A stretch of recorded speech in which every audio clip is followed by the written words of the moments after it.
Price the lord. Hallelujah. ದೇವರು ನಂಬಿಗಸ್ತನು. Hallelujah. प्रभु की स्तुति हो, परमेश्वर विश्वास योग्य है. ಹಾಲೆಲೂಯ. ಆತನು ನಂಬಿಗಸ್ತನಾದ್ದರಿಂದ ನಾವು ಇಲ್ಲಿ ಇದ್ದೇವೆ. और वो विश्वास योग्य है, इसलिए आज के दिन हम यहाँ मौजूद हैं. Price the Lord. प्रभु की स्तुति हो. ಹಾಲೆಲೂಯ. हालेलुया. ಈ ವೇಳೆಯಲ್ಲಿ ಪ್ರಾರ್ಥಿಸೋಣ. और आज के दिन हम प्रार्थना करेंगे. ತಂದೆ, ಈ ಸಮಯಕ್ಕಾಗಿ ನಿನಗೆ ಸ್ತೋತ್ರವನ್ನು ಸಲ್ಲಿಸಲಾಗಿದ್ದೇವೆ. पिता, इस समय के लिए आपका धन्यवाद देते हैं. ನಿನ್ನ ಕೃಪೆಗಾಗಿ ಸ್ತೋತ್ರ ಸ್ವಾಮಿ. आपकी कृपा के लिए धन्यवाद देते ನಿನ್ನ ಅಭಿಷೇಕಕ್ಕಾಗಿ ಸ್ತೋತ್ರ. हैं और आपका अभिषेक के लिए धन्यवाद देते ಈ हैं. ಸಮಯಕ್ಕಾಗಿ ಸ್ತೋತ್ರವನ್ನು ಸಲ್ಲಿಸಲಾಗಿದ್ದೇವೆ. और इस समय के लिए आपका धन्यवाद देते हैं. ನಿನ್ನ ವಾಕ್ಯವನ್ನು ಧ್ಯಾನಿಸುವಾಗ ಕರ್ತನೆ, और तेरे वचन को ध्यान करते समय ನನ್ನ ನಿನ್ನ ಹಸ್ತಕ್ಕೆ ಸಮರ್ಪಿಸುವನಾಗಿದ್ದೇನೆ. अपने आप को आपके पवित्र हाथों में सौंपते हैं. ಹಾಗೂ ಇಲ್ಲಿ ನೆರೆದಿರುವ ನನ್ನ ಸಹೋದರ ಸಹೋದರಿಯನ್ನು, और यहाँ जो मौजूद है मेरे भाई बहन ಮಕ್ಕಳನ್ನು, और बच्चों को, ಭಾಷಾಂತರ ಮಾಡುವ ನನ್ನ ಸಹೋದರಿಯನ್ನು और उतना ही नहीं भाषांतर करने वाले हम अपने आप को ನಿನ್ನ ಹಸ್ತಕ್ಕೆ ಸಮರ್ಪಿಸಲಾಗಿದ್ದೇವೆ. आपके पवित्र हाथों में सौंपते हैं. ಯೇಸುವಿನ ನಾಮದಲ್ಲಿ ತಂದೆ, यीशु मसीह के नाम से पिता. ಆಮೆನ್. आमीन. ಹಾಲೆಲೂಯ. हालेलुया. ಇಂದು ನಾವು ಧ್ಯಾನಿಸುವ ವಾಕ್ಯವಾಗಿದೆ ಆದಿಕಾಂಡ 12ನೇ ಅಧ್ಯಾಯ 1-3. और आज का दिन वचन जो सुनने जा रहे हैं वो है उत्पत्ति का 12 अध्याय, पहला वचन से लेकर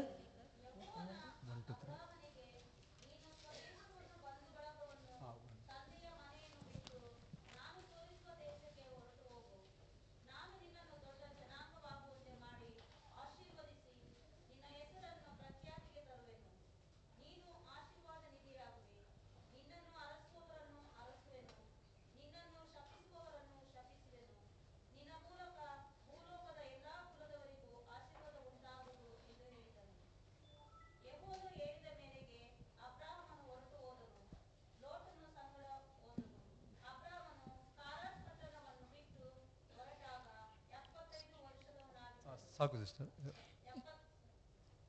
यहोवा ने अब्राम से कहा, अपने देश और अपने कुटुंबियों और अपने पिता के घर को छोड़कर उस देश में चला जा जो मैं तुझे दिखाऊंगा, और मैं तुझसे एक बड़ी जाति बनाऊंगा और तुझे आशीष दूंगा और तेरा नाम महान करूंगा और तू आशीष का मूल होगा. जो तुझे आशीर्वाद दे उन्हें मैं आशीष दूंगा और जो तुझे कोसे उसे मैं शाप दूंगा, और भूमंडल के सारे कुल तेरे द्वारा आशीष पाएंगे. ಇಂಗ್ಲಿಷ್ ಭಾಷೆಯಲ್ಲಿ ಹೀಗೆ ಒಂದು ಸ್ಲೋಗನ್ ಇದೆ, और इंग्लिश भाषा में इस तरह स्लोगन है, god doesn't calls the qualified, he qualifies the called. परमेश्वर जो हम देखते हैं जो क्वालिफाइड है उन्हें नहीं बुलाता, बल्कि जो जिसे बुलाता है उसे उस योग्य बनाता है. ಕನ್ನಡದಲ್ಲಿ ಇದನ್ನು ಹೇಗೆ ಹೇಳಬಹುದು, ದೇವರು ಅರ್ಹತೆ ಇದ್ದವರನ್ನು ಆರಿಸಲಿಲ್ಲ, ಕರೆದವರನ್ನು ಅರ್ಹರಾಗಿಸುತ್ತಾನೆ. और जिस तरह के पासवान ने कन्नड़ा में कहा, उसका अर्थ इस तरह है हिंदी में कि परमेश्वर जिसे योग्यता है उसे नहीं बुलाता, बल्कि जिसे बुलाता है उसे योग्य बनाता है. ದೇವರಿಗೆ ಸ್ತೋತ್ರ. प्रभु की स्तुति हो. ಈ ಸಭೆಗೆ 2 ಪಾಸ್ಟರ್ಗಳನ್ನು ಆತನು ನೇಮಿಸಿದ್ದಾನೆ. और प्रभु की स्तुति हो कि प्रभु ने इस सभा के लिए 2 पासवान को नियमित किया है. ಹಾಲೆಲೂಯ. प्रभु की स्तुति हो. ಹಾಗೂ ಹಿಂದಿನ ವಾರದಲ್ಲಿ ನಾವು ಏರಿಯಾ ಅಂಬಾಸಿಡರ್ ಅನ್ನು ಆರ್ಡಿನೇಷನ್ ಮಾಡಿದ್ದೇವೆ. और उतना ही हम देखते हैं गए हफ्ते में हमने एरिया एम्बेसडर को भी हमने नियुक्त किया है. ದೇವರು ನಮ್ಮೆಲ್ಲರನ್ನು ಕರೆದಿದ್ದಾನೆ. और प्रभु ने हम सबको बुलाया है. ಹಾಲೆಲೂಯ. हालेलुया. ಹಾಲೆಲೂಯ. हालेलुया. ಕೆಲವು ತಿಂಗಳ ಹಿಂದೆ ಕೌನ್ಸಿಲ್ ಮೀಟಿಂಗ್, ನಮ್ಮ ಫಿಲಡೆಲ್ಫಿಯಾ ಸಭೆ ಕೌನ್ಸಿಲ್ ಮೀಟಿಂಗ್ ಇತ್ತು. और कई महीने पहले फिलाडेल्फिया चर्च से हम देखते हैं काउंसिल मीटिंग था. ಬ್ರದರ್ ಅನಿಲ್ ಹಾಗೂ ಬ್ರದರ್ ವಲೇರಿಯನ್ ಇವರನ್ನು ಕನ್ನಡಕ್ಕೆ ನಾವು ಪಾಸ್ಟರ್ ಆಗಿ ನೇಮಿಸಿದ್ದೇವೆ ಎಂಬುದಾಗಿ ಅವರು ಹೇಳಿದರು. और उन्होंने ऐसा कहा कि ब्रदर अनिल और ब्रदर वलेरियन इनको पासवान बल्कि हम नियमित करने वाले हैं. ನಾನು ಹೇಳಿದೆ, ಪಾಸ್ಟರ್ ಕನ್ನಡಕ್ಕೆ ಒಂದು ಪಾಸ್ಟರ್ ಸಾಕು, ನಾನು ಅವರ ಹಿಂದೆ ಇದ್ದೇನೆ, ಅವರಿಗೆ ಅವರ ಬಲಗಡೆಯಲ್ಲಿ ನಾನು ಇದ್ದೇನೆ ಎಂಬುದಾಗಿ ಹೇಳಿದೆ. तब पासवान ने कहा कि कन्नड़ा सभा के लिए एक पासवान काफी है, मैं उनके साथ हूँ, उनके पास हूँ. ಅದಕ್ಕಾಗಿ ಅವರು ಹೇಳಿದ್ರು 40 ಜನ ಒಂದು ಸಭೆಯಲ್ಲಿ ಇದ್ರೆ ಈಗ ಒಂದು ಕ್ಯಾಲ್ಕುಲೇಷನ್ ಪ್ರಕಾರ 40 ಮಂದಿಗೆ ಒಬ್ಬ ಪಾಸ್ಟರ್ ಬೇಕಾಗುತ್ತದೆ. और उन्होंने ऐसा कहा कि अगर एक कलीसिया में अगर 40 एक सभा में अगर 40 लोग हैं तो उसके लिए एक पासवान चाहिए 40 लोगों के लिए. ನಮ್ಮ ಸಭೆಯಲ್ಲಿ ನಿಜವಾಗಿಯೂ 40ಗಿಂತ ಹೆಚ್ಚಾಗಿ ಇದ್ದಾರೆ. और हमारी सभा में हम देखते हैं 40 से ज्यादा लोग हैं. ನಾನು ಹೇಳಿದೆ ಅಭ್ಯಂತರ ಏನು ಇಲ್ಲ ಎಂಬುದಾಗಿ ಹೇಳಿದೆ. तब इन्होंने कहा कोई बात का अभ्यंतर नहीं है. ಆದರೂ ಅವರು ಪ್ರತಿ ವಾರ ಕೇಳುತ್ತಾ ಇದ್ದರು, ನಿಂದು ಏನು ಡಿಸಿಷನ್ ಏನು ಮಾಡಿದ್ಯ ಏನಾಯ್ತು ಎಂಬುದಾಗಿ. लेकिन वो हमेशा हर एक हफ्ते में पूछ रहे थे कि आपने क्या निर्णय लिया है। ಕಡೆಗೆ ಈ ವಾಕ್ಯವು ನನಗೆ ಹೆಚ್ಚಾಗಿ ಒಂದು ನನ್ನನ್ನು ಮುಟ್ಟಿದ ವಾಕ್ಯವಾಗಿದೆ. और अंत में देखते हैं पासवान को ये वचन जो बहुत ही उनको लग गया। ದೇವರು ಅರ್ಹತೆ ಇದ್ದವರನ್ನು ಆರಿಸಲಿಲ್ಲ, ಆತನು ಆರಿಸಿದವರನ್ನು ಅರ್ಹಪಡಿಸುತ್ತಾನೆ ಎಂಬುದಾಗಿ. और परमेश्वर जो योग्यता है उन्हें नहीं चुनता बल्कि जिन्हें चुनता है उसे योग्य बना देता है। 1 ಕೊರಿಂಥ 1:9 ಹೇಳುತ್ತದೆ, ದೇವರು ನಂಬಿಗಸ್ತನು ಎಂಬುದಾಗಿ ಪೌಲನಲ್ಲಿ ಹೇಳುತ್ತಾನೆ. और पहला कोरिन्थियों में हम देख सकते हैं वचन कहता है कि परमेश्वर जो विश्वास योग्य है। ಇಂದಿನ ಸಬ್ಜೆಕ್ಟ್ ಅಥವಾ ವಿಷಯವಾಗಿದೆ ದೇವರ ಕರೆಯ ಬಗ್ಗೆ ನಾನು ಮಾತನಾಡಲು ಬಯಸುತ್ತೇನೆ. और आज का जो विषय है वो है परमेश्वर की बुलाहट के बारे में। ಈ ದಿವಸಗಳಲ್ಲಿ ದೇವರು ನಮ್ಮ ನಡುವೆ ಅದ್ಭುತಗಳನ್ನು ಮಾಡಲು ಹೋಗುತ್ತಾ ಇದ್ದಾನೆ. और आज के दिन हम देखते हैं परमेश्वर हमारे बीच में अद्भुत कार्य करता है। ನಾವು ಸಾಕ್ಷಿಗಾಗಿ ಮುಂದೆ ಬರದೇ ಇರಬಹುದು, ಅಲ್ಲಿ ನಂಬಿದ್ದೇನೆ. ನಾವು ಕಳೆದ ವಾರದಲ್ಲಿ ಪ್ರಾರ್ಥಿಸಿದ ಒಂದೊಂದು ವಿಷಯಕ್ಕಾಗಿ ಕರ್ತನು ಬಿಡುಗಡೆ ಮಾಡುವವನಾಗಿದ್ದಾನೆ. हो सकता है कि आप गवाही के लिए गवाही देने के लिए सामने नहीं आए होंगे, लेकिन परमेश्वर ने जो गए हफ्ते में हमने प्रार्थना किया था उसके लिए परमेश्वर सुनकर आपको छुटकारा ನಾನು ನಂಬಿದ್ದೇನೆ ನನ್ನ ಕರ್ತನು ಅವರನ್ನು ಒಬ್ಬೊಬ್ಬರನ್ನು ಗುಣಪಡಿಸಿದ್ದಾನೆ ಎಂಬುದಾಗಿ. पासवान विश्वास करते हैं कि परमेश्वर ने एक एक को छूकर चंगाई दिया है। Hallelujah, hallelujah, hallelujah. ಈ ಸಭೆಗಾಗಿ ಪ್ರಾರ್ಥಿಸಿರಿ, और इस कलीसिया के लिए प्रार्थना कीजिए, ಸೇವಕರಿಗಾಗಿ ಪ್ರಾರ್ಥಿಸಿರಿ. आप सेवकों के लिए प्रार्थना कीजिए। ನಾನು ಕೂಡ ಪ್ರೀತಿಯಿಂದ ಹೇಳ್ತೇನೆ, ನಿಮ್ಮ ಒಬ್ಬರಿಗಾಗಿ ನಾನು ಹೆಸರೆತ್ತಿ ಪ್ರಾರ್ಥಿಸುವನಾಗಿದ್ದೇನೆ. और उसी तरह पासवान कहते हैं एक एक के लिए वो प्रार्थना करते हैं। हालेलूया, प्रभु की स्तुति हो। ಹಿಂದಿನ ವಾರದಲ್ಲಿ ನಾನು ಮೇಬಲ್ ಸಿಸ್ಟರ್ಗೆ ಲವಿನಾ ಸಿಸ್ಟರ್ ಅಂತ ಹೇಳಿದೆ. और गए हफ्ते में ऐसा हुआ कि मेबल सिस्टर को लविना सिस्टर कहा गया। ಈಗ ನಾನು ನಿಮಗೆ ಒಂದೊಂದಾಗಿ ಹೆಸರು ಹೇಳಲಿಕ್ಕೆ ಹೇಳಿದ್ರೆ ನಾನು ನಿಜವಾಗಿ ನಿಮ್ಮ ಹೆಸರನ್ನು ಹೇಳಬಲ್ಲೆ. और अब एक एक करके आपका नाम कहने को गए तो वो कह सकते हैं। ಇದರ ಸೀಕ್ರೆಟ್ ಏನೆಂದು ಹೇಳಿದ್ರೆ ನಾನು ನಿಮ್ಮ ಹೆಸರನ್ನು ಎತ್ತಿಕೊಂಡು ನನ್ನ ಕರ್ತನಲ್ಲಿ ಪ್ರಾರ್ಥಿಸುವನಾಗಿದ್ದೇನೆ. और इसका सीक्रेट ये है कि पासवान आपका नाम लेकर एक एक के लिए प्रार्थना करते हैं। हालेलूया, प्रभु की स्तुति हो। Hallelujah, hallelujah, praise the Lord. Hallelujah, प्रभु की स्तुति हो। ಪ್ರಾರ್ಥನೆಯಲ್ಲಿ ಬಲವಿದೆ. और प्रार्थना में बल है। ಪ್ರಾರ್ಥನೆಯ ಮುಖಾಂತರ ದೇವರ ವಾಕ್ಯದ ಮುಖಾಂತರ ಇಲ್ಲದನ್ನು ಉಂಟು ಮಾಡುವ ಶಕ್ತಿ ಇದೆ. और प्रार्थना के द्वारा हम देखते हैं परमेश्वर के वचन की द्वारा जहाँ नहीं कुछ भी नहीं है वहाँ उत्पन्न करने वाला शक्ति है। ಅದಕ್ಕೆ ಹೇಳ್ತಾಳೆ ಕ್ರಿಯೇಟಿವ್ ಪವರ್ ಎಂಬುದಾಗಿ. और इसलिए कहता है कि सृष्टि करने की सामर्थ्य उसमें है। ನಮ್ಮ ಪ್ರತಿಯೊಬ್ಬರ ಜೀವಿತದಲ್ಲಿ ಪ್ರೇರೆ ಈ ವಾಕ್ಯದಿಂದ ಅದ್ಭುತಗಳನ್ನು ಮಾಡುವ ಶಕ್ತಿ ಇದಕ್ಕಿದೆ. और हमारे हर एक जीवन में इस वचन के द्वारा अद्भुत कार्य करने की शक्ति है। ಈ ದಿವಸದಲ್ಲಿ ನಮ್ಮ ಪ್ರತಿಯೊಬ್ಬರ ಜೀವಿತದಲ್ಲಿ ದೇವರು ಅದ್ಭುತವನ್ನು ಮಾಡಲು और ಬಯಸುತ್ತಾನೆ. आज के दिन हमारे सबके जीवन में परमेश्वर अद्भुत कार्य करता है। ಅಂದು ಆ ದಿವಸ ಅಬ್ರಹಾಮನನ್ನು ಕರೆದ ದೇವರು ಇಂದು ನನ್ನನ್ನು ನಿನ್ನನ್ನು ಕರೆಯುವನಾಗಿದ್ದಾನೆ. और उस दिन अब्राहम को बुलाया परमेश्वर आज आपको और हमको बुलाता है। हालेलूया, प्रभु की स्तुति प्रेज हो। The Lord, hallelujah, Prabhu praise की द स्तुति लॉर्ड. हो। प्रभु की ನನ್ನ स्तुति हो। ಒಬ್ಬೊಬ್ಬರನ್ನು ಕರೆದಿದ್ದಾನೆ ಪ್ರಿಯರೇ. हम सब एक एक को बुलाया है। ಆದಿಕಾಂಡದಲ್ಲಿ ನಾವು ನೋಡುತ್ತೇವೆ, उत्पत्ति की किताब में हम देखते हैं ಅಲ್ಲಿ ಸುಮಾರು 2,000 ವರ್ಷಗಳ ಚರಿತ್ರೆಯನ್ನು ನಾವು ಒಂದು ಅಧ್ಯಾಯದಲ್ಲಿ ನೋಡಲು ಸಾಧ್ಯವಿದೆ. और हम देखते हैं यहाँ 2000 साल के इतिहास के बारे में हम देख सकते हैं इस अध्याय में। ಹಾಲೆಲೂಯಾ, प्रभु की स्तुति हो। ಅಬ್ರಹಾಮನ ಬಗ್ಗೆ ಅಲ್ಲಿ ನೋಡುತ್ತೇವೆ, ಅಬ್ರಹಾಮನಿಗೆ ದೇವರು ಕರೆದನು. और अब्राहम के बारे हम देखते हैं कि अब्राहम को परमेश्वर ने बुलाया। ನಾನು ಅಬ್ರಹಾಮನ ಬಗ್ಗೆ ಧ್ಯಾನಿಸುತ್ತಾ ಇರುವಾಗ और जब पासवान इब्राहिम के बारे में ध्यान कर रहे तो ಅಲ್ಲಿ 12ನೇ ಅಧ್ಯಾಯದಲ್ಲಿ ದೇವರು ಅಬ್ರಹಾಮನಿಗೆ ಕರೆಯುತ್ತಾನೆ. और हम देखते हैं इस 12 अध्याय में परमेश्वर अब्राहम को बुलाता है। 1ನೇ ಅಧ್ಯಾಯದಿಂದ 11ನೇ ಅಧ್ಯಾಯದವರೆಗೆ ಧ್ಯಾನ ಮಾಡುವಾಗ और पहला अध्याय से लेकर 11 अध्याय तक ध्यान करे तो ನಾನು ಎಣಿಸಿದೆ ಅಬ್ರಹಾಮನು ಹಿಂದೆ ಆದ ಸಂಗತಿಗಳನ್ನು ಬಲ್ಲವನಾಗಿದ್ದ. और पासवान सोचते हैं कि जो पिछली बात को अब्राहम जानता था। ಅಲ್ಲಿ ನೋಡುತ್ತೇವೆ ಆದಿಕಾಂಡ 3:9ರಲ್ಲಿ ಮನುಷ್ಯನನ್ನು ಕರೆದು ನೀನು ಎಲ್ಲಿರುತ್ತೆಂದು ಮನುಷ್ಯನನ್ನು ಕರೆದನು. और जैसा कि हम उत्पत्ति के 3रे अध्याय में देख सकते परमेश्वर आदम को बुलाता कहता है कि तू कहाँ है। ದೇವರೊಂದಿಗೆ ಅನ್ಯೋನ್ಯತೆ ಇದ್ದ ಮನುಷ್ಯನು ದೇವರಲ್ಲಿ ಕೂಗಿ ಕರೆಯುತ್ತಾನೆ, ಮನುಷ್ಯನೇ ನೀನು ಎಲ್ಲಿ ಇದ್ದೆ ಎಂಬುದಾಗಿ. और हम देखते परमेश्वर के साथ सहभागी रखते हुए और रखा हुआ उस आदम को परमेश्वर बुलाता है कि तू कहाँ है। ಅಲ್ಲಿ ನೋಡುತ್ತೇವೆ ಆದಾಮನು ಒಂದು ದೇವರಲ್ಲಿ ಮತ್ತು ಆತನಲ್ಲಿದ್ದ ಅನ್ಯೋನ್ಯತೆಯನ್ನು ಪಾಪದಿಂದ ಕಳೆದುಕೊಂಡಿದ್ದನು. हम देखते हैं कि आदम और परमेश्वर के बीच में जो सहभागी था वो पाप के द्वारा आदम ने खो दिया। 3ನೇ ಅಧ್ಯಾಯಕ್ಕೆ ಬರುವಾಗ ನಾವು ಅಲ್ಲಿ ನೋಡುತ್ತೇವೆ 1ನೇ ವಚನದಲ್ಲಿ ಸೈತಾನ ಹೇಳಿದಾನೆ ಹವ್ವಳಿಗೆ ದೇವರು ತಿನ್ನಬಾರದೆಂದು ಹೇಳಿದನು ನಿಜವಾಗಿಯೂ ಹೌದಾ ಎಂಬುದಾಗಿ ಪ್ರಶ್ನಿಸುತ್ತಾನೆ. और हम देखते 3रा अध्याय के पहले वचन में शैतान जो है हव्वा से पूछता है क्या परमेश्वर ने कोई पेड़ का फल को नहीं खाने को कहा है क्या। ಅಲ್ಲಿ ನೋಡಿದಾದ್ರೆ ಇನ್ನೊಂದು ಸಂಗತಿ ನನಗೆ ಇನ್ನೊಂದು ಸಂಗತಿ ಹೊಳೆಯಿತು. और वहां देखिए तो और एक बात पासवान को लग गई. 2:17 ಅಲ್ಲಿ ದೇವರು ಆದಾಮನಿಗೆ ಹೇಳುತ್ತಾನೆ, ಈ ಮರದ ಹಣ್ಣು ತಿಂದರೆ ನೀನು ಸಾಯುವಿ ಎಂಬುದಾಗಿ. और हम देखते हैं दूसरा अध्याय में 17 वचन में परमेश्वर आदम से कहता है कि तू अगर इस पेड़ के फल को खाएगा तो तू मर जाएगा. ಆದರೆ ಅವಳು ಹವ್ವಳನ್ನು ಸೃಷ್ಟಿಸಿದ್ದು 21-22ನೇ ವಚನದಲ್ಲಿ ಅದರ ನಂತರವಾಗಿದೆ. और हम देखते हैं लेकिन हव्वा को परमेश्वर सृष्टि किया 21 और 22 वचन में, उसके बाद हम देखते हैं. Hallelujah, hallelujah, hallelujah. हालेलुया. ಏನಾದ್ರೂ ಹೋಗ್ತಾ ಇದೆಯಾ? क्या आपके सर में दिमाग में घुस रहा है? ಇಲ್ಲ ಬಾಲ ಹೊರಗೆ ಉಂಟಾ? क्या सिर्फ पूंछ बाकी है? ಹಾಲೆಲೂಯಾ. हालेलुया. ಹೆಚ್ಚು ಜನರಿಗೆ ಅರ್ಥ ಆಯ್ತು ಎಂದು ಎಣಿಸ್ತೇನೆ. और हम सोचते हैं कि बहुत लोगों को समझ में आ गई है. ಇಲ್ಲಿ ನೋಡೋದಾದ್ರೆ ದೇವರು ಹೇಳುವಾಗ ಹವ್ವಳಲ್ಲಿ ಇರಲಿಲ್ಲ. हम देखते हैं परमेश्वर वहां आदम को इस बात का सुझाव देते समय हव्वा उधर नहीं थी. ಆದರೆ ಒಂದು ಕಾರಣ ಅಲ್ಲಿ ಇತ್ತು. लेकिन एक कारण वहां था. ನನ್ನ ಪತ್ನಿ ನನಗೆ ಯಾವಾಗಲೂ ಹೇಳುವುದುಂಟು, ನೀನು ಕಮ್ಮಿ ಮಾತನಾಡುತ್ತೆ ಎಂಬುದಾಗಿ. और उनकी पत्नी हमेशा इनसे कहता है कि तू बहुत ही कम बातें करता है. ನಾನು ಹೇಳಿದೆ, ಹೆಚ್ಚು ಮಾತಾಡಿದ್ರೆ ನಾವು ಹೆಚ್ಚು ಪಾಪ ಮಾಡುತ್ತೇವೆ. तब इन्होंने कहा कि ज्यादा बात करते तो ज्यादा पाप करते हैं. ಅದಕ್ಕಾಗಿ ನಾನು ಕಮ್ಮಿ ಮಾತನಾಡುತ್ತಾ ಇದ್ದೇನೆ ಎಂಬುದಾಗಿ. इसलिए मैं कम बातें करता हूँ. ಅದಕ್ಕೆ ಅವಳು ಹೇಳಿದ್ರು, ನಾನು ಚೀಟಿಯಲ್ಲಿ ಬರೆದು ಕೊಡ್ತೇನೆ ಎಂಬುದಾಗಿ. और इन्होंने कहा कि मैं और उनकी पत्नी ने कहा कि मैं चिट्ठी में लिख कर देती हूँ. ಚೀಟಿಯಲ್ಲಿ ಬರೆದು ಕೊಟ್ರೆ ಅದು ತುಂಬಾ ತಾಪತ್ರೆ, ಒಂದು ಜೋಕು ಕೂಡ ಹೆಚ್ಚಾಗಿ ಗೊತ್ತಿರಬಹುದು ನಿಮಗೆ. और अगर पत्र में लिख कर दे तो आप किसके बारे में जोक भी आपको मालूम होगा. Hallelujah, hallelujah, hallelujah. हालेलुया. 1 ಕೊರಿಂಥ 7:10 ಅಲ್ಲಿ ವಚನದಲ್ಲಿ ನೀವು ಪತಿ ಪತ್ನಿಯರು ನೀವು ತೆಗೆದುಬಿಡಲಿ, ನೀವು ಅಗಲಬಾರದು ಎಂಬುದಾಗಿ ಪೌಲನು ಹೇಳುತ್ತಾನೆ. और 1 कोरिन्थियों में हम देखते हैं वहाँ कहता है कि पति पत्नी आप अलग नहीं होना चाहिए. ಅಂದರೆ ನೀವು ಅನ್ಯೋನ್ಯತೆಯಲ್ಲಿ ಇರಬೇಕಾಗಿದೆ. इसका मतलब है कि आप सहभागिता में रहना चाहिए. ನಾನು ಎಣಿಸ್ತೇನೆ, ಹವ್ವ ಮತ್ತು ಆದಾಮರು ದೇವರ ವಾಕ್ಯವನ್ನು ಧ್ಯಾನಿಸುತ್ತಾ ಇರಲಿಲ್ಲ.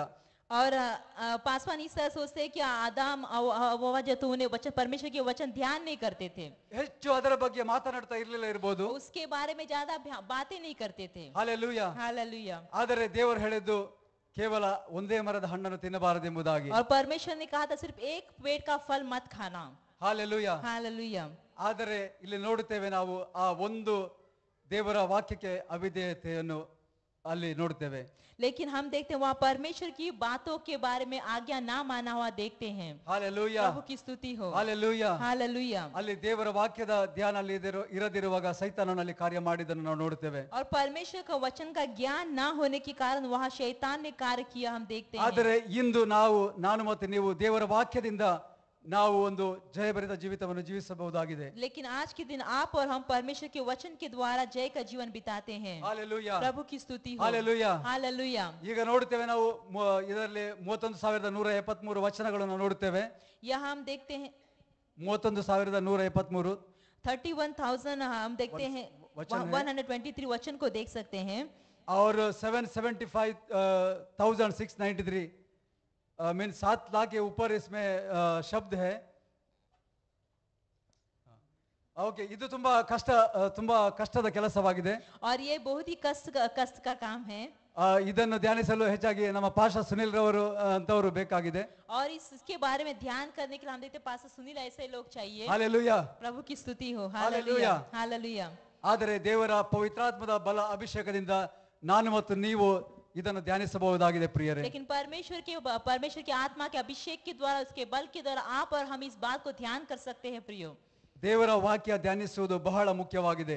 परमेश्वर के वचन को ध्यान करना बहुत ही जरूरी है. ವೈಯಕ್ತಿಕವಾಗಿ, हम देखते हैं वैयक्तिक रीति ಕುಟುಂಬವಾಗಿ, से, पारिवारिक रीति से ಸಭೆಯಾಗಿ और उतना ही सभा की रीति से ದೇವರ ವಾಕ್ಯವನ್ನು ಧ್ಯಾನಿಸುವುದು ಬಹಳ ಮುಖ್ಯವಾಗಿದೆ. परमेश्वर के वचन को ध्यान करना बहुत ही जरूरी हालेलुया. है. Hallelujah. Hallelujah, hallelujah. Praise the Lord, प्रभु की स्तुति हो. Price the Lord. प्रभु की स्तुति हो. ನಮ್ಮ ಸಹೋದರ ವಿಲ್ಸನ್ ಬಾಬಣ್ಣನವರು ಒಂದು ನನಗೆ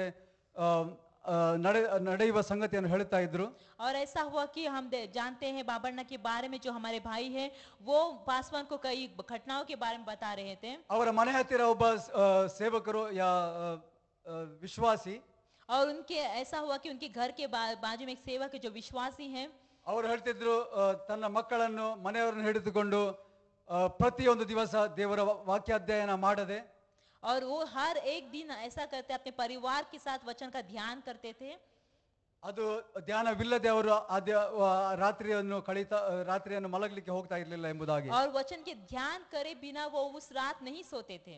Hallelujah. प्रभु की स्तुति हो, Hallelujah. प्रभु की ನಾವು ಸ್ತುತಿ हो, ಕುಟುಂಬವಾಗಿ हालेलुया। ದೇವರ ವಾಕ್ಯವನ್ನು ಧ್ಯಾನಿಸುವುದು ಪ್ರಾರ್ಥಿಸುವುದು ಬಹಳ ಮುಖ್ಯವಾಗಿದೆ ಪ್ರಿಯರೇ. हम पारिवारिक रीति से हम परमेश्वर के वचन को ध्यान करना बहुत ही जरूरी है। ದೇವರ ವಾಕ್ಯದಲ್ಲಿ ನಾವು ವಾಕ್ಯದಲ್ಲಿ ಇರುವಾಗ ನಾವು ಸೈತಾನನು ನಮ್ಮಲ್ಲಿ ಕಾರ್ಯ ಮಾಡಲು ಸಾಧ್ಯವಿಲ್ಲ. अगर परमेश्वर का वचन हम में है तो शैतान वहाँ कार्य नहीं कर सकता। Hallelujah. Hallelujah, Hallelujah. Hallelujah, Praise the Lord. प्रभु की स्तुति हो। ಅಲ್ಲಿ ನೋಡ್ತೇವೆ ಯೋಹನ್ನ 4:14 ಇಲ್ಲಿ ನೋಡ್ತೇವೆ ನಾವು ಲೋಕದ ಯಾವುದೇ ಸಂಗತಿಗಳು हम देखते हैं दुनिया की कोई भी बात हो सकती है, ನಮಗೆ ಒಂದು ಸಂತೃಪ್ತಿಯನ್ನು ಕೊಡಲು ಸಾಧ್ಯವಿಲ್ಲ. हमें कोई हम देखते हैं तृप्ति नहीं दे सकती। Hallelujah, hallelujah, hallelujah. हालेलुया। ಯಾವುದೇ ಸಂಗತಿಗಳು ನಮಗೆ ಸಮಾಧಾನ ಶಾಂತಿ ಕೊಡಲು ಸಾಧ್ಯವಿಲ್ಲ. और कोई भी बात हमें शांति या समाधान नहीं दे सकता। ಅದಕ್ಕಾಗಿ ಯೇಸು ಹೇಳ್ತಾನೆ ಯೋಹನ 4:14 ನಾನು ಕೊಡುವ ನೀರನ್ನು ಕುಡಿದವನಿಗೆ ಎಂದಿಗೂ ನೀರಡಿಕೆ ಆಗುವುದಿಲ್ಲ ಎಂಬುದಾಗಿ. और इसलिए हम देखते हैं यूहन्ना की किताब में 4 अध्याय में 16 वचन में यीशु मसीह कहता है, जो पानी में देता हूँ, जो जल में देता हूँ, जो पीता है वो कभी प्यासा नहीं होगा। ಅದು ಉಕ್ಕುವ ಹೊರತೆಯಾಗಿದ್ದು ನಿತ್ಯ ಜೀವವನ್ನು ಉಂಟು ಮಾಡುವುದಾಗಿದೆ ಎಂಬುದಾಗಿ ಆತನು ಹೇಳುತ್ತಾನೆ. और वो कहता है कि वो नदी की धारा की तरह वो अनंत जीवन को उत्पन्न करने वाला है। ಹಾಲೆಲೂಯಾ, प्रभु की स्तुति हो, ಹಾಲೆಲೂಯಾ. हालेलुया।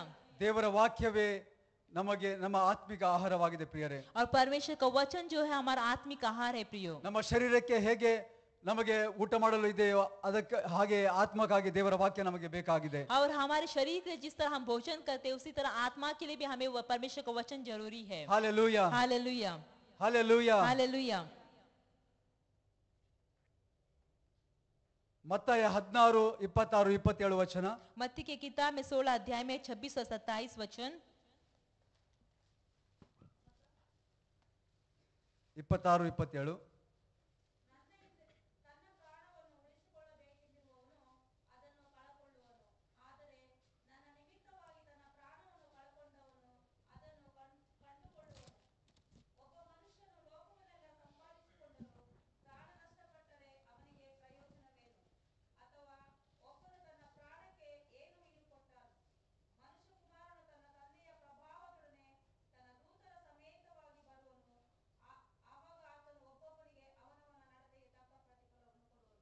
यदि मनुष्य सारे जगत को प्राप्त करे और अपने प्राण की हानि उठाए तो उसे क्या लाभ होगा, या मनुष्य अपने प्राण के बदले में क्या देगा।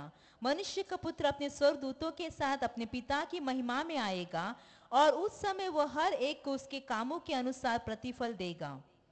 Hallelujah, hallelujah, hallelujah. ಯೇಸು ಹೇಳ್ತಾನೆ, हालेलुया। ಈ ಮನುಷ್ಯನು ಲೋಕವೆಲ್ಲ ಸಂಪಾದಿಸಿ ಪ್ರಾಣ ನಷ್ಟಪಟ್ಟರೆ ಏನು ಪ್ರಯೋಜನವಿಲ್ಲ ಎಂಬುದಾಗಿ. यीशु मसीह यहाँ कहता है कि मनुष्य सारे जगत को प्राप्त करे या अपना प्राण को खो दे तो क्या लाभ है। ಹಾಲೆಲೂಯಾ. प्रभु की स्तुति हो। ನಮ್ಮ ಪ್ರಾಣ ರಕ್ಷಕನಿಗೆ ನಮಗೆ ಯೇಸು ಬೇಕಾಗಿದ್ದಾನೆ. हमारे आत्मा हम देखते हैं, हमारे प्राण की रक्षा के लिए हमें यीशु मसीह चाहिए। ಹಾಲೆಲೂಯಾ. प्रभु की ಅದನ್ನು स्तुति ನಾವು हो। ದೇವರ ವಾಕ್ಯದಲ್ಲಿ ನೋಡುವವರಾಗಿದ್ದೇವೆ. और वही हम परमेश्वर के वचन में देख सकते हैं। ಅದಕ್ಕಾಗಿ ನನ್ನಂತೆ ನಿಮ್ಮಂತೆ ಮನುಷ್ಯನಾಗಿ ಯೇಸು ಕ್ರಿಸ್ತನು ಈ ಲೋಕಕ್ಕೆ ಬಂದನು. और इसलिए हमारे जैसा मनुष्य होकर यीशु मसीह इस जगत में आया। ಹಾಲೆಲೂಯಾ. हालेलुया। ಹಾಗಾದ್ರೆ ನಮಗೆ ಸಂತೃಪ್ತಿ ಪಡಿಸುವುದು ದೇವರ ವಾಕ್ಯವಾಗಿದೆ. तो हमें तृप्ति दिलाने वाला परमेश्वर का वचन है। 1 ತಿಮೋಥೆಯ 6:8 ನಾವು ನೋಡುವುದಾದ್ರೆ ಅಲ್ಲಿ ನೀವು ಸಂತೃಪ್ತಭರಿತವಾಗಿದ್ದು ಭಕ್ತಿಯ ದೊಡ್ಡ ಲಾಭ ಎಂಬುದಾಗಿ ಪೌಲನು ಹೇಳುತ್ತಾನೆ. हम पहला तिमोथी में 6:8 में हम देखें तो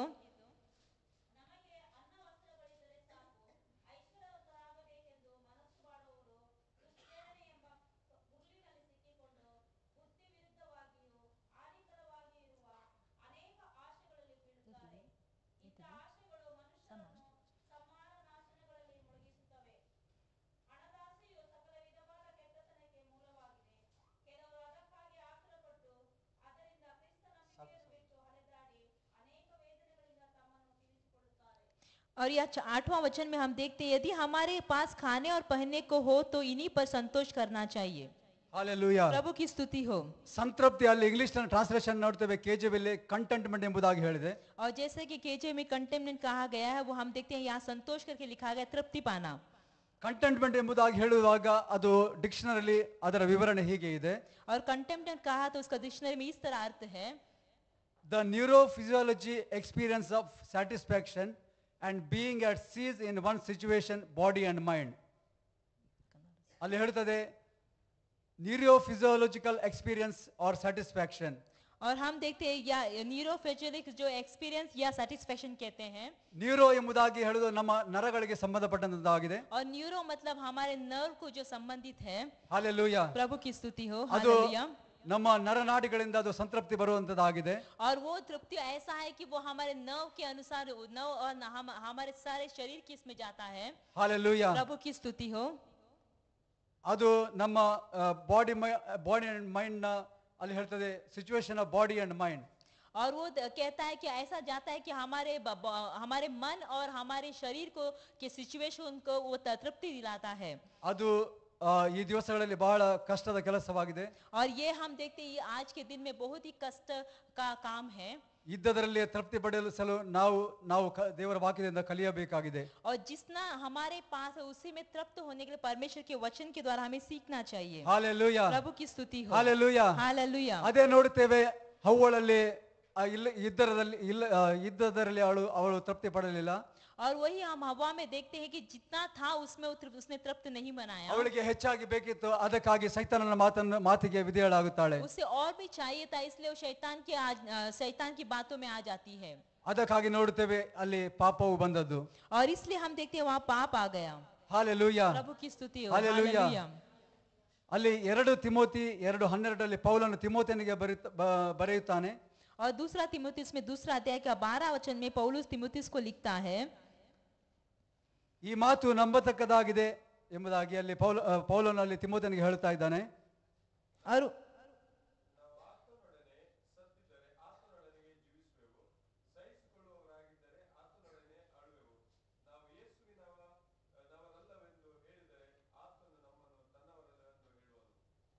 और यह बात सच है कि यदि हम उसके साथ मर गए हैं तो उसके साथ जिएंगे भी. यदि हम धीरज से सहते रहेंगे तो उसके साथ राज्य भी करेंगे. यदि हम उसका इनकार करें तो वह भी हमारा इनकार करेगा. ನಾವು ನೋಡ್ತೇವೆ, ಇಂದು ನಮ್ಮ ಕೆಲವು ಸಹೋದರ ಸಹೋದರಿಯರು ದೀಕ್ಷಾ ಸ್ಥಾನದಲ್ಲಿ ಗುರುತಾಗಿ ಅವರನ್ನು ಅವರೇ ಒಪ್ಪಿಸಲಿದ್ದಾರೆ. और हम देखते हैं आज के दिन हमारे कई भाई बहन जो है बपतिस्मा लेने वाले हैं, अपने आप को सौंपने वाले हैं. ಹಾಲೆಲೂಯ. प्रभु की स्तुति हो. ಆ ನೀರಿನೊಂದಿಗೆ ಅದು ಅವರು ಮೇಲೆ ಬರುವಾಗ ಆತನೊಂದಿಗೆ ಜೀವಿಸಲು ಅವರು ನಿರ್ಧರಿಸುವವರಾಗಿದ್ದಾರೆ. और उस पानी से जब ऊपर आते समय हम देखते हैं परमेश्वर के साथ जीने के लिए वो निर्धार करते हैं. ಹಾಲೆಲೂಯ. प्रभु की स्तुति हो. ದೇವರ ನಾಮಕ್ಕೆ ಸ್ತೋತ್ರವಾಗಲಿ. और परमेश्वर का धन्यवाद हो. ನಾವು ಅಬ್ರಾಹಮನ ಕರೆಯ ಬಗ್ಗೆ ಧ್ಯಾನಿಸುತ್ತಾ ಇದ್ದೇವೆ. हम अब्राहम के बुलाहट के बारे में ध्यान कर रहे हैं. ನಾವು ಹಿಂದೆ ಅಲ್ಲಿ 1ನೇ ವಚನಕ್ಕೆ ಅಲ್ಲಿ ಬರುವ और हम पहला वचन में आएंगे. ದೇವರು ಏನು ಅಬ್ರಾಹಮನಿಗೆ ಕರೆದು ಏನು ಹೇಳಿದನು? परमेश्वर ने अब्राहम को बुलाकर क्या कहा? ನೀನು ಸ್ವದೇಶವನ್ನು ಬಂಧು ಬಳಗವನ್ನು ತಂದೆ ಮನೆಯನ್ನು ಬಿಟ್ಟು ನಾನು ತೋರಿಸುವ ದೇಶಕ್ಕೆ ಹೊರಟು ಹೋಗು ಎಂಬುದಾಗಿ. और परमेश्वर ने अब्राहम से कहा कि अपने देश और अपने कुटुंबियों और अपने पिता के घर को छोड़कर उस देश में चला जा जो मैं तुझे दिखाऊंगा. ಹಾಲೆಲೂಯ. प्रभु की स्तुति हो. Hallelujah. Hallelujah. Hallelujah. Hallelujah. Praise the Lord. प्रभु की स्तुति हो. ಒಂದು ವೇಳೆ ನನ್ನನ್ನು ನಿಮ್ಮನ್ನು ದೇವರು ಕರೆದ್ರೆ ನಾವು ಏನು ಮಾಡುತ್ತಿದ್ದೆವು? अगर आपको और हमको परमेश्वर बुलाते तो हम क्या करते थे? ನಾವು ಎದ್ದುಕೊಂಡು ಹೋಗುತ್ತಾ ಇದ್ದೇವಾ? हम क्या उठकर जाते थे? ಹಾಲೆಲೂಯ. हालेलुया. ಆದರೆ ಕೆಲವು ಹೈಲೈಟ್ಸ್ ನಾವು ಹಿಂದಿನ ಅಧ್ಯಾಯಗಳಲ್ಲಿ ನಾವು ಸಂಗತಿಗಳನ್ನು ನೋಡುವುದಾದರೆ, लेकिन इसके बारे में अगर इसके पिछले अध्याय में हम देखें तो 11 अध्याय में ಕೆಲವು ಸ್ವಾರಸ್ಯರ ಘಟನೆಗಳು ಅಲ್ಲಿ ನಡೆದವು. और कई घटना वहाँ घड़ी हम देख सकते हैं. 5ನೇ ಅಧ್ಯಾಯದಲ್ಲಿ 24ನೇ ವಚನದಲ್ಲಿ ಹನೋಕನು ದೇವರೊಂದಿಗೆ ಅನ್ಯೋನ್ಯವಾಗಿ ನಡೆದುಕೊಳ್ಳುತ್ತಾ ಇರುವುದರಿಂದ ದೇವರು ಆತನನ್ನು ಎತ್ತುಕೊಂಡು ಹೋಗುತ್ತಾನೆ. और 5वां अध्याय में हम 24 वचन में देखते हैं वहाँ हनोक के बारे में लिखा है कि वो परमेश्वर के साथ साथ चलता था, इसलिए परमेश्वर ने उसे उठा लिया.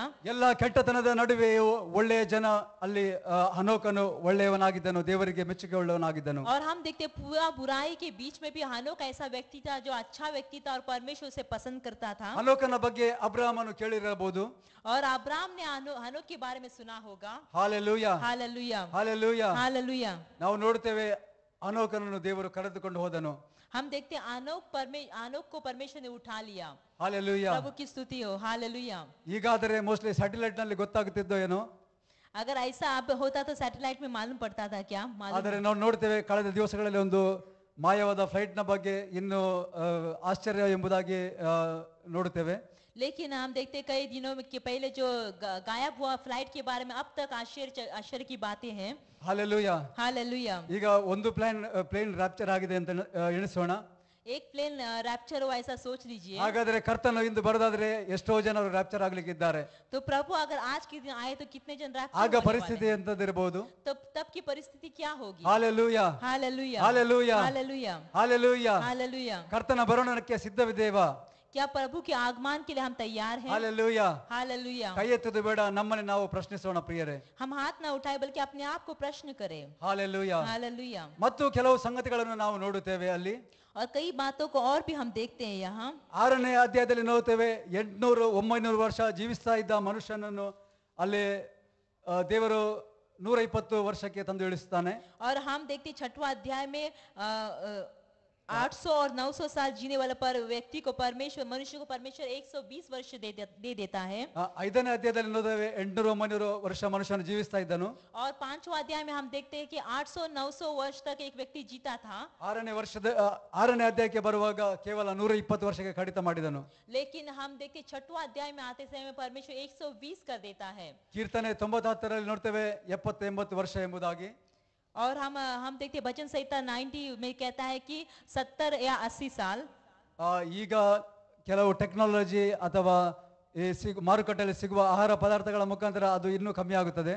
और हम देखते हैं अब मार्केट में मिलने वाले भोजन के द्वारा और भी आयु जो है कम हो जाती है। ಅದಕ್ಕಾಗಿ ನಾವು ಊಟ ಮಾಡುವಾಗ ಪ್ರಾರ್ಥನೆ ಮಾಡೋದು ಅತಿ ಅವಶ್ಯಕವಾಗಿದೆ. और इसलिए भोजन करते समय प्रार्थना करना बहुत ही जरूरी है। ಹಾಲೆಲೂಯಾ, प्रभु की स्तुति। ಹಾಲೆಲೂಯಾ. हालेलुया। ಏನ್ ಮಾಡಬೇಕಾಗಿದೆ? ಪ್ರಾರ್ಥನೆ ಮಾಡಿ ಊಟ ಮಾಡಬೇಕಾಗಿದೆ. क्या करना चाहिए? भोजन करते समय प्रार्थना करके ही भोजन Praise करना the Lord. चाहिए। प्रभु की स्तुति। ಹಾಲೆಲೂಯಾ. हालेलुया। ಅದೇ ಮುಂದೆ ನಾವು ಹೋಗೋದಂತೇವೆ 7ನೇ ಅಧ್ಯಾಯದಲ್ಲಿ ಜಲಪ್ರಳಯ ಬಂತು. और हम देखते 7वां अध्याय में वहां जल प्रलय आ जाता है। ನೋಹ ಮತ್ತು ಕುಟುಂಬ ಜೋಡಿ ಪಕ್ಷಿ ಕ್ರಿಮಿಕೀಟಗಳು ಮಾತ್ರ ಕೆಲವು ರಕ್ಷಣೆ ಹೊಂದಿದವು.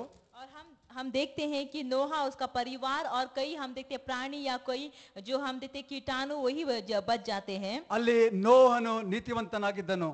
और हम देखते हैं कि नूहा जो हम देखते धर्मी व्यक्ति था। ಈ ನೋಹನ ಬಗ್ಗೆಯೂ ಅಬ್ರಹಾಮನು ಕೇಳಿರಬಹುದು.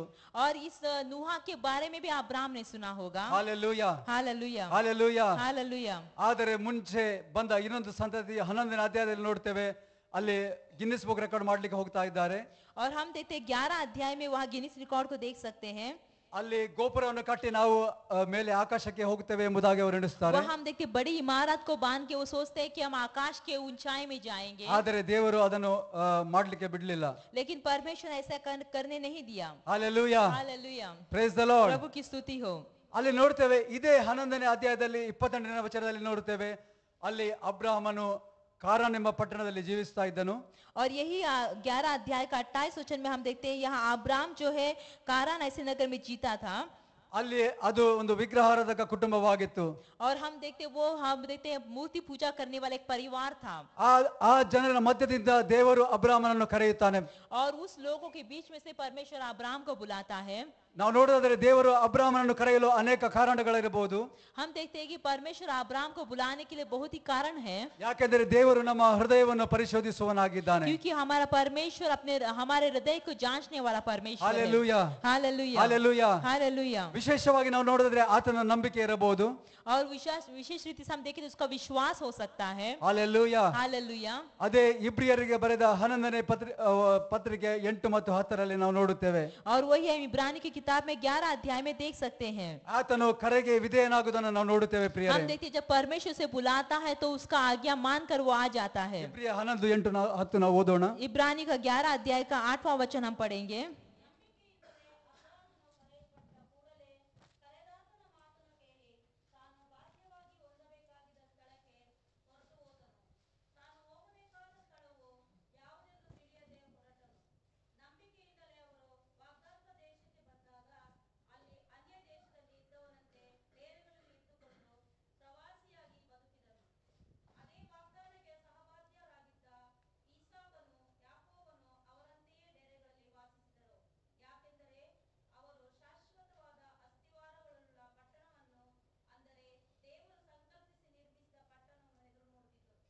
विश्वासी से अब्राहम जब बुलाया गया तो आज्ञा मानकर ऐसी जगह निकल गया जिसे मीरास में लेने वाला था, और यह न जानता था कि मैं किधर जाता हूँ, तो भी निकल गया।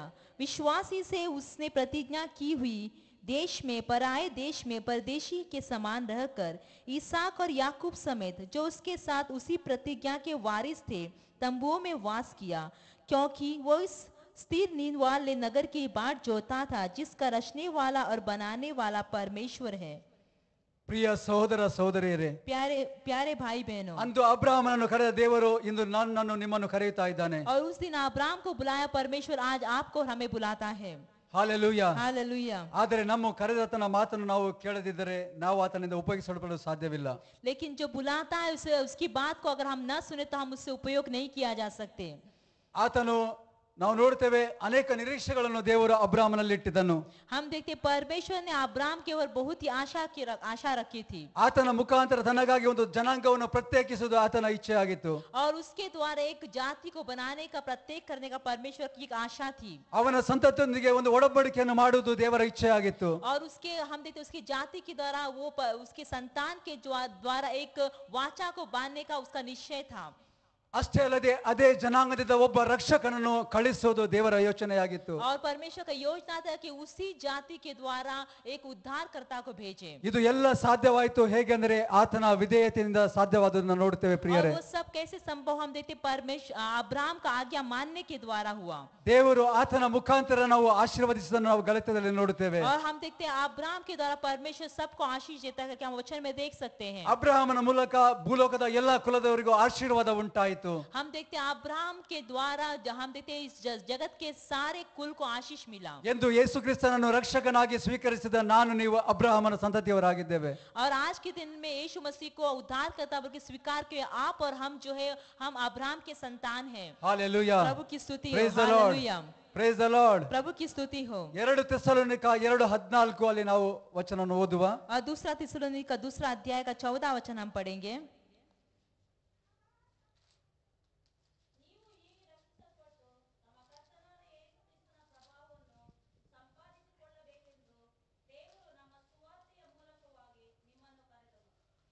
जिसके लिए उसने तुम्हें हमारे सुसमाचार के द्वारा बुलाया कि तुम हमारे प्रभु यीशु मसीहा की महिमा को प्राप्त करो। ಹಾಲೆಲೂಯಾ. हालेलुया। ಹಾಲೆಲೂಯಾ. हालेलुया। ಅಲ್ಲಿ ನಾವು ನೋಡ್ತೇವೆ ಪವಿತ್ರಾತ್ಮದಿಂದ ನಾವು ಶುದ್ಧೀಕರಿಸಲ್ಪಟ್ಟಿದ್ದವರಾಗಿದ್ದೇವೆ. और यहाँ हम देखते हैं हम पवित्र आत्मा के द्वारा हम शुद्ध किए गए हैं ಸತ್ಯದ ಮೇಲೆ ನಂಬಿಕೆ ಇಟ್ಟಿದವರಾಗಿದ್ದೇವೆ. और उतने सच्चाई के ऊपर हमने विश्वास रखा है ದೇವರಿಗೆ ಕೃತಜ್ಞತೆ ಮಾಡುವುದಕ್ಕೆ ನಾವು ಬದ್ಧರಾಗಿದ್ದೇವೆ. और प्रभु को धन्यवाद देने के लिए हम योग्य हैं। ಅಲ್ಲಿ ನೋಡ್ತೇವೆ ರಕ್ಷಣೆ ಹೊಂದಿದ ನಾವು ಆತನ ಪ್ರಭಾವವನ್ನು ಸಂಪಾದಿಸಿಕೊಳ್ಳಬೇಕೆಂಬುದಾಗಿ ಪೌಲನು ಹೇಳುತ್ತಾ ಇದ್ದಾನೆ. और यहाँ पौलुस कहता है कि उद्धार पाए हुए हम जो है परमेश्वर की महिमा को प्राप्त करें। ಅಲ್ಲಿ ಇಂಗ್ಲಿಷ್ ನಲ್ಲಿ KJ version to obtain glory ಎಂಬುದಾಗಿ.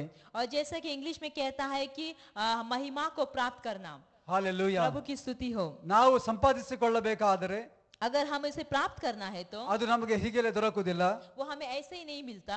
ಹಾಲೆಲೂಯಾ. हालेलुया। ನಾವು ಉದಾಹರಣೆಗಾಗಿ ಹೇಳೋದಾದ್ರೆ ನಾವು ನಮ್ಮ ಇಂಡಿಯಾ ಅಥವಾ ನಮ್ಮ ದೇಶವನ್ನು ಬಿಟ್ಟು ಇಲ್ಲಿ ಸಂಪಾದನೆಗೋಸ್ಕರ ಬಂದಿದ್ದೇವೆ. और उदाहरण के लिए तो हमारे देश को छोड़कर हम यहाँ आए हैं कमाने के लिए।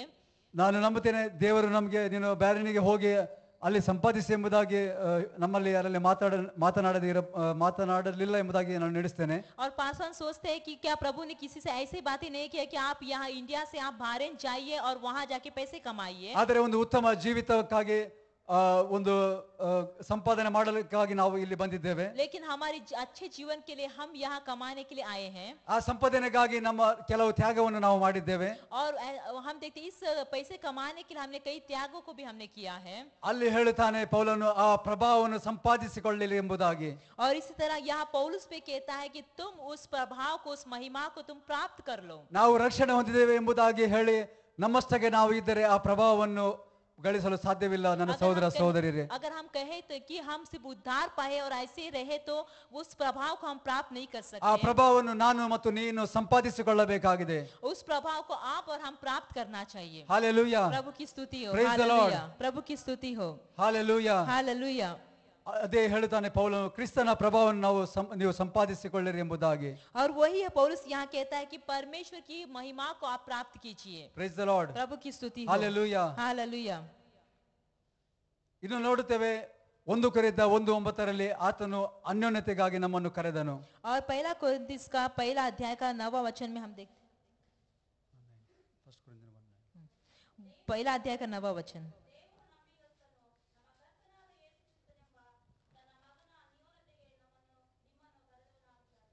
परमेश्वर सच्चा है जिसने तुमको अपने पुत्र हमारे प्रभु यीशु मसीहा की संगति में बुलाया है।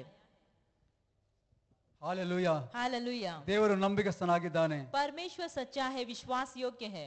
ಯಾಕೆಂದ್ರೆ ನಮ್ಮ ಯೇಸು ಕ್ರಿಸ್ತನ ಕರ್ತನಾದ ಯೇಸು ಕ್ರಿಸ್ತನ ತನ್ನ ಮಗನ ಅನ್ಯೋನ್ಯತೆಗೆ ಕರೆದವನಾಗಿದ್ದಾನೆ. हम देखते हैं उसने अपने पुत्र यीशु मसीह की सहभागिता में हमें बुलाया है। ಹಾಲೆಲೂಯಾ. हालेलुया। ಇಂದು ನಾವು ನೋಡ್ತೇವೆ ದೀಕ್ಷಾಸ್ಥಾನದಲ್ಲಿ ಹೋಗುತ್ತಿರುವ ನನ್ನ ಸಹೋದರ ಸಹೋದರಿಯು ಅನ್ಯೋನ್ಯತೆಯ ಅದು ವಿಧೇಯತೆಯ ಸಂಕೇತವಾಗಿ दीक्षा स्थान ತೆಗೆದುಕೊಳ್ಳುತ್ತಾ ಇದ್ದಾರೆ. और आज के दिन हम देखते हैं हमारे भाई बहन जो बपतिस्मा लेने वाले हैं वो हम देखते हैं आज्ञा मानने की जो सहभागिता के बारे में बताने वाले हैं। हालेलुया. प्रभु की स्तुति हो। ಇದು ಅವರ ಜೀವಿತದಲ್ಲಿ ಕ್ರಿಸ್ತಿಯ ಜೀವಿತದಲ್ಲಿ ಒಂದು ಆರಂಭವಾಗಿದೆ. और ये हम देखते हैं उनके जीवन में क्रिस्तीय जीवन में एक आरंभ है। ನಾವು ನೋಡುತ್ತೇವೆ ಅಬ್ರಹಾಮನ ಜೀವಿತದಲ್ಲಿ ದೇವರು ಅಬ್ರಹಾಮನನ್ನು ಕರೆದಾಗ हम देखते हैं अब्राहम की जीवन में परमेश्वर ने जब अब्राहम को बुलाया ಅಲ್ಲಿ ನೋಡುತ್ತೇವೆ ನಾವು ಆತನಿಗೆ ರೆಡ್ ಕಾರ್ಪೆಟ್ ಆತನ ಮುಂದೆ ಇರಲಿಲ್ಲ. और हम देखते हैं उसके सामने रेड कारपेट नहीं डाला गया।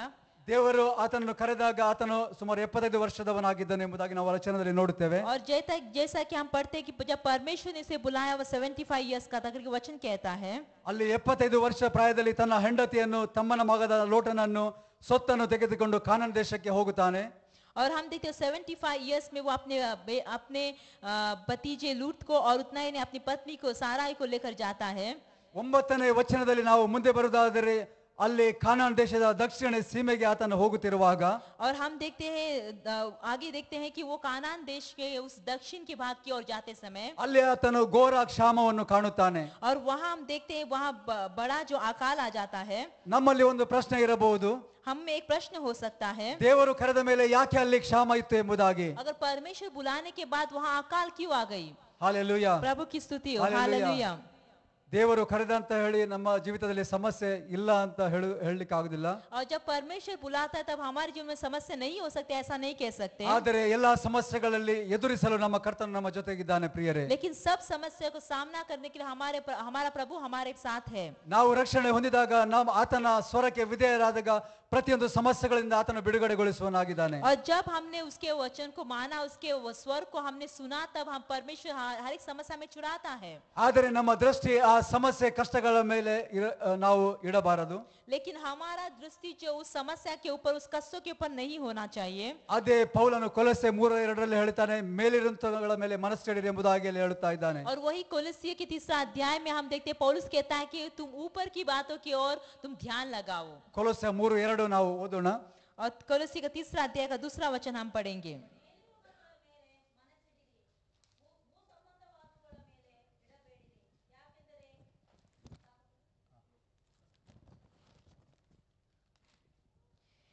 पृथ्वी पर की नहीं परंतु स्वर्गीय वस्तु पर ध्यान लगाओ. हालेलुया. प्रभु की स्तुति हो. हालेलुया. हालेलुया. ಹಾಗಾದ್ರಿಂದ ನಾವು ಏನು ಯಾವುದರಲ್ಲಿ ಮನಸ್ಸು ಇಡಬೇಕಾಗಿದೆ? तो हम किस बात पर ध्यान लगाना है, किस बात पर मन लगाना है? हालेलुया. हालेलुया. ಅಲ್ಲಿ ಇಂಗ್ಲಿಷ್ ನಲ್ಲಿ ಹೀಗೆ ಹೇಳ್ತದೆ, your life is hidden with Christ ಎಂಬುದಾಗಿ. और वहाँ अंग्रेजी में इस तरह कहता है कि आपका जो जीवन है प्रभु में छिपा हुआ है. हालेलुया. प्रभु की स्तुति हो. हालेलुया. ಆದರೆ ಕೆಲವು ಸಾರಿ ಕ್ರಿಸ್ತನು ನಮ್ಮ ಜೀವಿತದಲ್ಲಿ ಮರೆಯಾಗಬಾರದು. और कई बार ऐसा नहीं होना चाहिए कि प्रभु हमारे जीवन से अलग छुप जाना चाहिए. ಮರೆಯಾಗುವುದು ಅಂದ್ರೆ ಹೇಳಿದ್ರೆ ಕ್ರಿಸ್ತನು ಇಲ್ಲದೆ ಇರೋದು. और हम देखते हैं मतलब प्रभु नहीं होना चाहिए, ऐसा नहीं होना चाहिए. हालेलुया. प्रभु की स्तुति हो. Hallelujah. Hallelujah. Praise the Lord. Hallelujah. प्रभु की स्तुति हो. ಅದಕ್ಕಾಗಿ ಇಬ್ರಿಯ 10:25 ನಾವು ನೋಡುತ್ತೇವೆ, ಸಭೆಯಾಗಿ ಒಟ್ಟುಗೂಡುವುದು ಬಹಳ ಮುಖ್ಯವಾಗಿದೆ. और इसलिए इब्रानी के 10वां अध्याय में 25वां वचन में कहता है कि कलीसिया एक साथ होकर रहना बहुत ही अच्छी बात है. ಅಲ್ಲಿ ನಾವು ಓದೋಣ, उसे हम पढ़ लेंगे.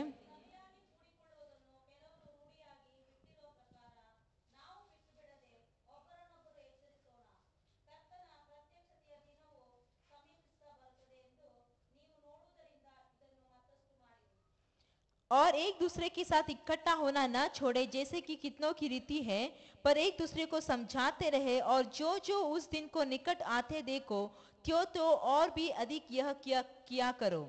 ಸಭೆಯಾಗಿ ಕೂಡಿ ಬರುವುದು ದೇವರ ವಾಕ್ಯದಲ್ಲಿ ನೋಡ್ತೇವೆ ಬಹಳ ಮುಖ್ಯವಾಗಿದೆ. और कलीसिया एक साथ इकट्ठे होना प्रभु के वचन में हम देखते हैं बहुत ही जरूरी है. ದೇವರಿಗೆ ಸ್ತೋತ್ರ. ಶುಕ್ರವಾರ ತಪ್ಪಿದ್ರೆ ಇಂದು ಸೋಮವಾರ ನಮಗೆ ಬರಬಹುದಾಗಿದೆ. और अगर परमेश्वर का नाम का धन्यवाद, अगर हम शुक्रवार के दिन चूक गए तो भी हम सोमवार को आ सकते हैं. ಅಷ್ಟೇ ಅಲ್ಲದೆ ನಾವು ಹೇಳಿದಾಗೆ ಏರಿಯಾ ಲೀಡರ್ಸ್ ನಾವು ಆಲ್ರೆಡಿ 12 ಏರಿಯಾ ಲೀಡರ್ಸ್ ಅಪಾಯಿಂಟ್ ಮಾಡಿದ್ದೇವೆ.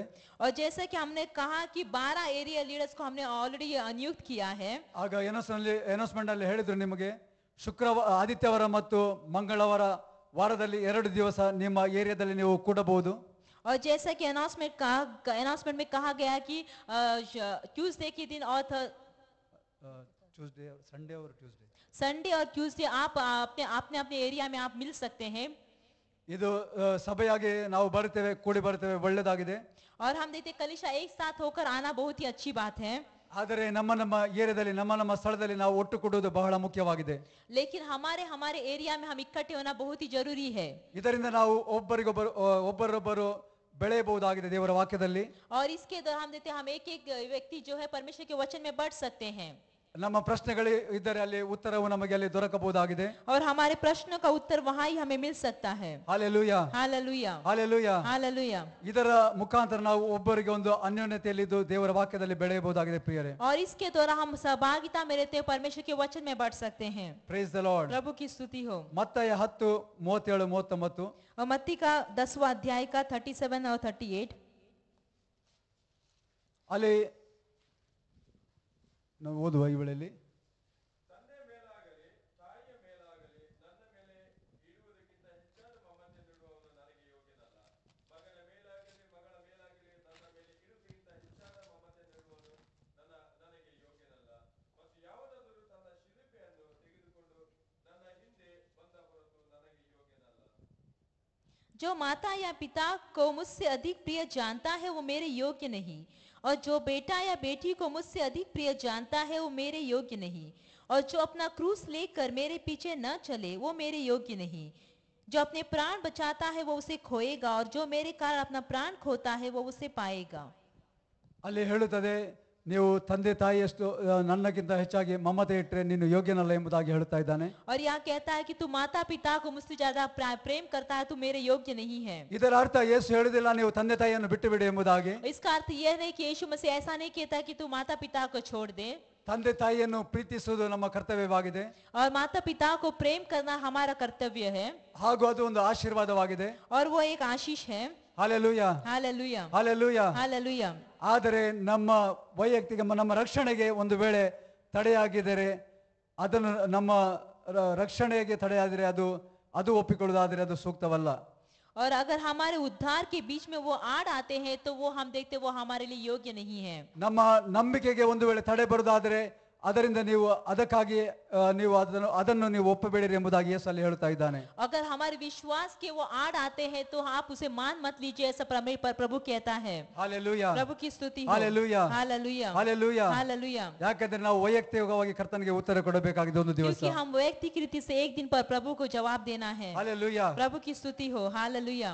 ನಾನು ಈ ಲೋಕ ಬಿಟ್ಟು ಹೋಗುವಾಗ ನನ್ನ ತಂದೆ ತಾಯಿ ನನ್ನೊಟ್ಟಿಗೆ ಬರುವುದಿಲ್ಲ. और हम देखते हैं अगर हम इस दुनिया को छोड़कर चले जाए तो हमारे माता पिता हमारे साथ नहीं आएंगे. ಅದು ನಾನು ಒಬ್ಬನೇ ಕರ್ತನ ಸನ್ನಿಧಿಯಲ್ಲಿ ಉತ್ತರ वो ಕೊಡಬೇಕಾಗಿದೆ. हम एक ही पर प्रभु के सम्मुख में खड़ा रहना है. ಹಾಲೆಲೂಯಾ. प्रभु की स्तुति हो. ಅದಕ್ಕಾಗಿ ಯೇಸು हालेलुया. ಅಲ್ಲಿ ತನ್ನ ಶಿಷ್ಯರಿಗೆ ಹೇಳುತ್ತಾ ಇದ್ದಾನೆ. और इसलिए यीशु मसीह अपने शिष्यों को कहता है. Hallelujah, hallelujah. Praise the Lord. प्रभु की स्तुति हो. ಅದಕ್ಕಾಗಿ ನಾವು ದೇವರನ್ನು ಕರೆದಾಗ ಕೆಲವು ಅಡ್ಡಿ ಬರುವ ಸಂಗತಿಗಳಲ್ಲಿ ನಾವು ಎಚ್ಚರವಾಗಬೇಕಾಗಿದೆ. और इसलिए जब परमेश्वर हमें बुलाता है तो कई बात आड़ आती है तो उसे हमें जागृत रहना है. ಹಾಲೆಲೂಯಾ. प्रभु की स्तुति हो. ನಮ್ಮ ಕರೆಯನ್ನು हालेलुया. ದೃಢಪಡಿಸಲು ನಾವು ಪ್ರಯಾಸ ಪಡಬೇಕಾಗಿದೆ. और हमारे बुलाहट को दृढ़ करने के लिए हमें प्रयत्न करना है.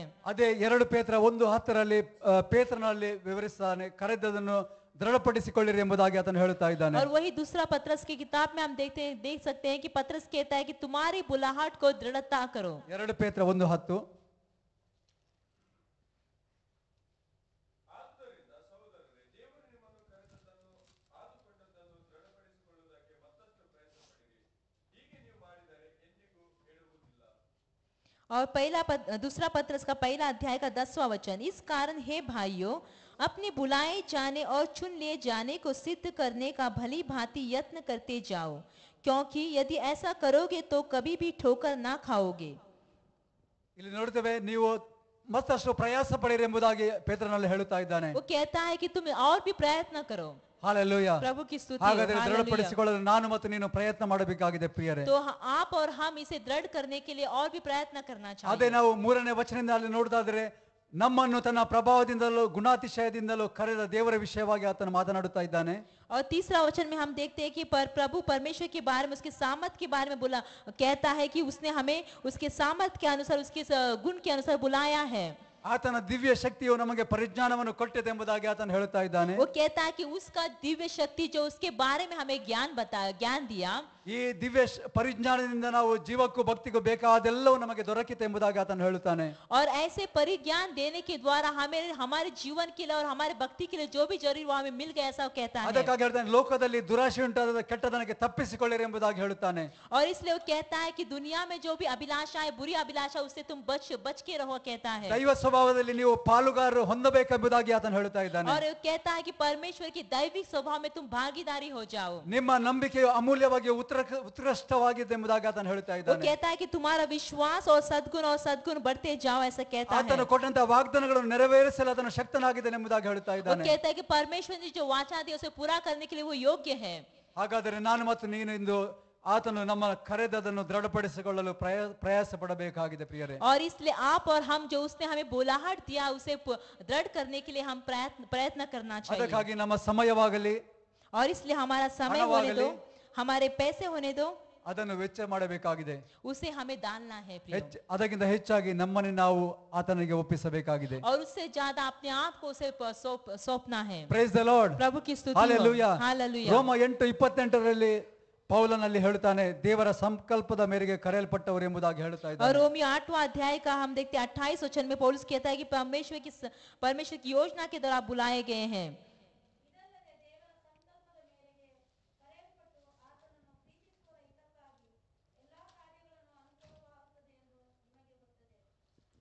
हम जानते हैं कि जो लोग परमेश्वर से प्रेम रखते हैं उनके लिए सब बातें मिलकर भलाई को उत्पन्न करती है, अर्थात उन्हीं के लिए जो उसकी इच्छा के अनुसार बुलाए हुए हैं।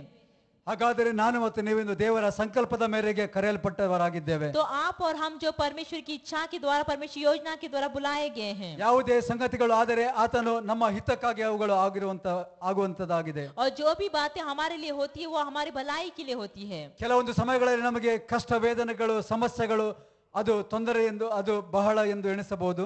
और कई बार ऐसा होता है कि हमारे जीवन में संकट और समस्या आती तो हमें बहुत ही लगता है।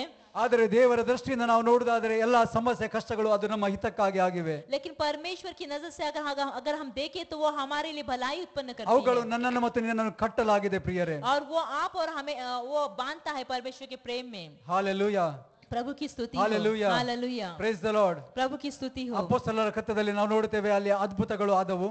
और प्रेरितों की किताब में हम देखते हैं वहाँ अद्भुत कार्य हो गए।